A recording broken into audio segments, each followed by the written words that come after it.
Mike is a supervisor in Johnson County. He's also a professional environmental advocate. He actively works on issues of sustainability, clean energy, regenerative agriculture, and clean water. He sits on the board of the Iowa Sierra Club, the Iowa Wind Energy Association, and the 1,000 Friends of Iowa Association, among others. Unlike Jefferson County, the supervisors of Johnson County have not only discussed, but they've actually passed a resolution calling for a statewide moratorium on CAFOs. So welcome, Mike.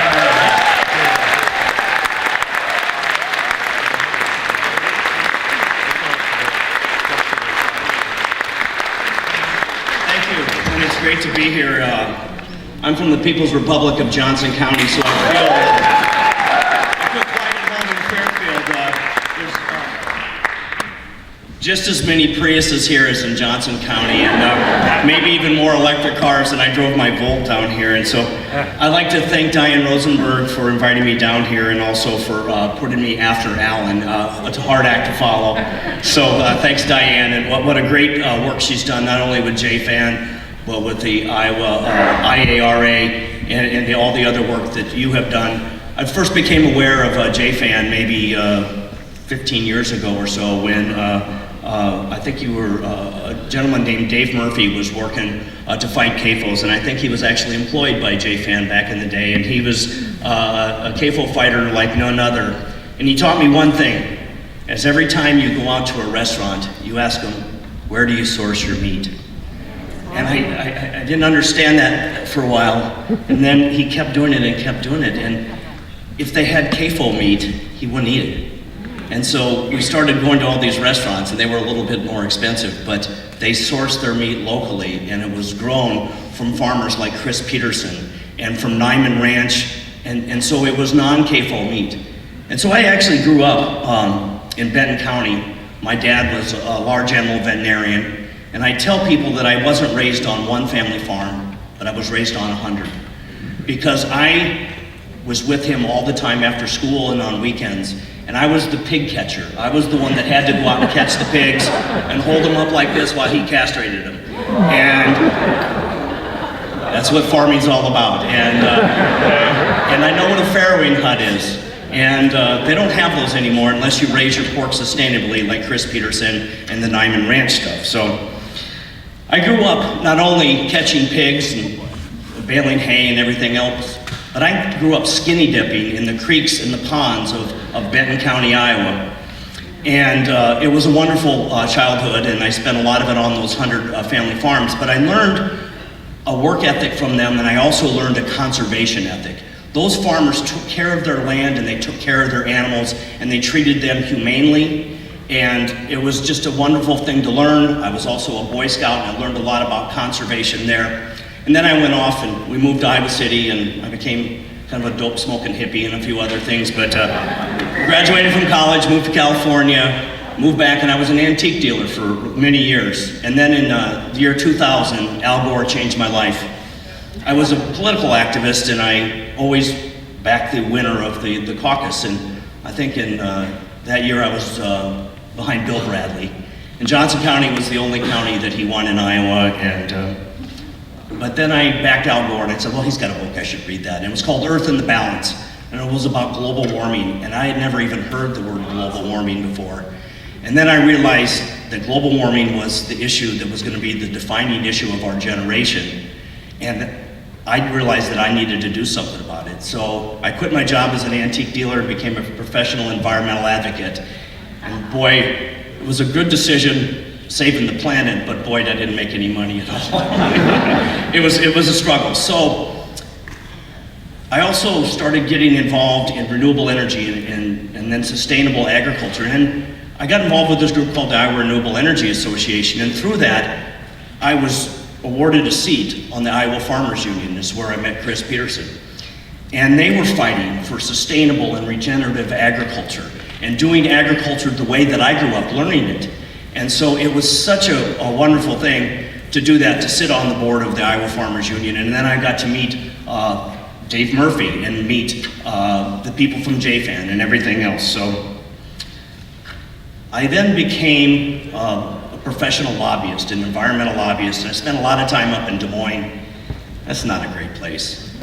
And one thing you learn really quickly is who has the power.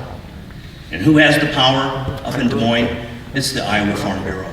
Nothing ever passes unless the Farm Bureau wants it to pass or doesn't give a crap. And so you learn really quick where the power lies. And so, let's see here, I'll drop my speech and so it's out of order now. So I also learned that elected officials aren't very bright, most of them. They also don't have much backbone. But they're also controlled, a lot of them, by the Iowa Farm Bureau. And especially rural Democrats. They're afraid of the Farm Bureau, just like a lot of elected officials are afraid of the National Rifle Association. They're afraid they're going to lose their job if they vote the wrong way. And it's really a problem. So, as I was just about ready to go broke, being a professional environmental advocate, because the good guys don't have any money or don't have very much money. So I realized that elected officials, I said, well, I'm brighter than most of these people and I have more backbone than they do. So maybe I should become an elected official. So I ran for county supervisor in Johnson County and I got elected. But even in Johnson County, where the Democrats outnumber the Republicans 2-1, I realized that all Democrats are not cut from the same cloth. We actually had a couple chamber Democrats on our board, and we had a Farm Bureau Democrat. She was a farmer, and all she cared about was whatever the Farm Bureau cared about. So they couldn't do anything really progressive because they didn't have 3 votes to do it. We have 5 supervisors on our board. So when I was elected, I was the 3rd real progressive person, and one of the first things we did was we passed the minimum wage in Johnson County. We raised it to $10.10. That pissed off a lot of people in Des Moines, and the last legislative session, they kind of took that away from us. And they also took away local control. Now, local control is really what CAFOs are all about. It's really what farming is all about. We don't really have any local control. The state code says that we don't. We don't regulate farming as a business. It's the #1 industry in the state of Iowa, yet it's hardly regulated at all. And I don't think that's right. So we wrote a letter last fall of 2016. We wrote a letter because we have no control and CAFOs are popping up all over the place. You saw a graphic here earlier. Washington County has 22,000 people and 1 million pigs. That is a lot of hog crap. And we were trying to get them to stop coming into Johnson County, kind of bleeding in from the south. And if you know anything about the master matrix, it's how they control the large CAFOs. But you have to have over 2,500 hogs to qualify for the master matrix. Then you get to self-score it if you're the operator, and you only need 50% to pass. Well, I went to school, and if I got 50%, that's an F. That's a failing grade. But the DNR says, we'll pass you. They pass 98% of all CAFO applications. But if you're under 2,500 hogs, you're between 1,250 and 2,500, then you go through the master matrix. And that's not the master matrix, manure management plan. Not much, you just tell them what you're gonna do with your manure. But if you're under 1,250 hogs, you don't need the master matrix and you don't need manure management plan. You can just build them and you can stack them up like cordwood. And that's what they've been doing in Washington County, and that's what they've been doing in Johnson County. And we sent a letter to try to stop that. The DNR found earlier this year 5,000 undocumented CAFOs. 5,000, and that's a lot of hog crap. And what that is most of those are those small little CAFOs that are under 1,250 that have no manure management plan and no master matrix. So huge loopholes. We sent the letter, no response. To the DNR, to IDALS, nothing. But then I found Diane Rosenberg and the IARA, the Iowa Alliance of Responsible Agriculture, which JFAN is a driving force of. And they said, why don't you join as a county, or I personally joined, and then I took back the moratorium language to our county supervisors. We wrote a letter, and we were one of the first counties to pass the moratorium language, and I think there's 17 counties now that have passed moratorium language asking the state to stop new CAFOs. So that's actually good.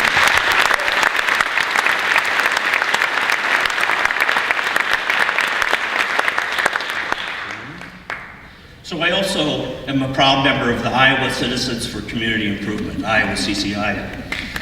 And they're a bunch of rabble-rousers themselves. And they've also have moratorium language, and they are asking for a moratorium on CAFOs until we get to less than 100 impaired waterways. Well, 100 sounds like a lot. Well, so the question is, well, how many do we have now? How many impaired waterways are in the state of Iowa? 765. Bingo. Thanks, Tom. 765 impaired waterways in the state of Iowa. I can't skinny dip anymore. Too much dirty, filthy water. So that kind of pissed off the Farm Bureau in Johnson County. They started to come after us.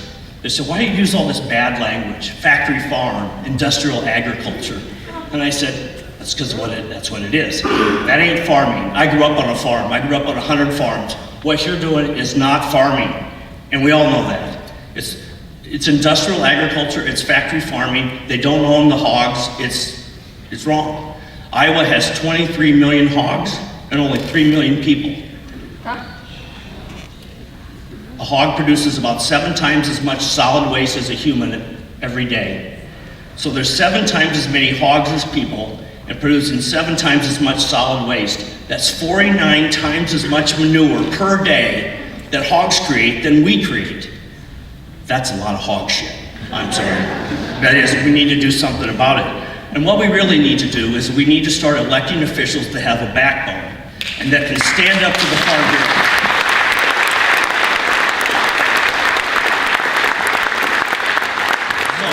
Some of those are going to be Democrats, but like I said, not all Democrats are cut from the same cloth. Hold their feet to the fire. Find out what they're going to do about CAFOs. Find out if they support a moratorium. Some of them might be independents, like David Johnson, who has a backbone and who left the Republican Party because of things like this. See Tom down here. Tom's left the Democratic Party because a lot of the things that he stands for, they don't stand for anymore. So it's not all about Democrats, it's about backbone.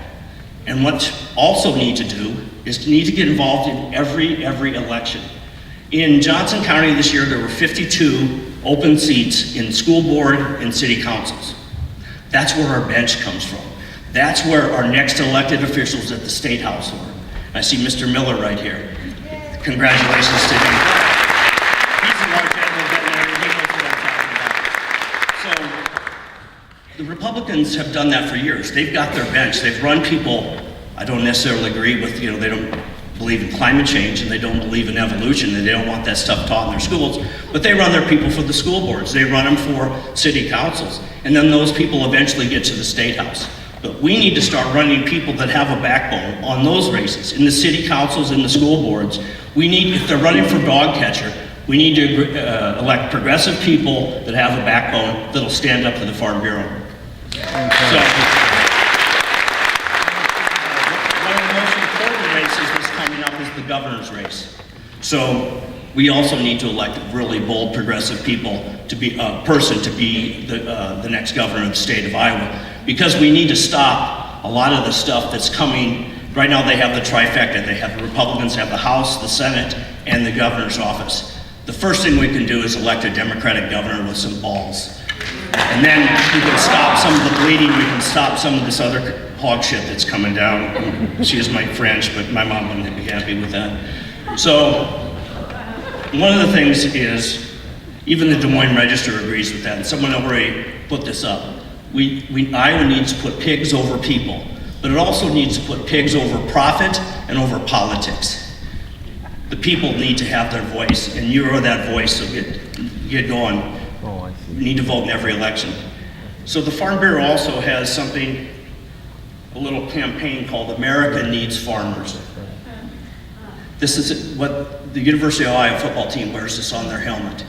It's kind of funny that it's not Iowa State University. But yeah, America does need farmers, but America needs family farms. It doesn't need factory farms.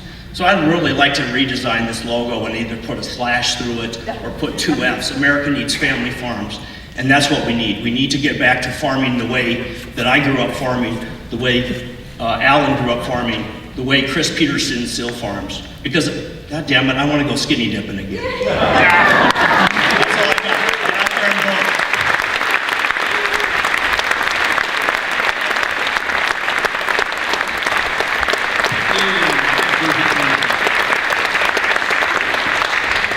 Let's give all of the speakers a big hand.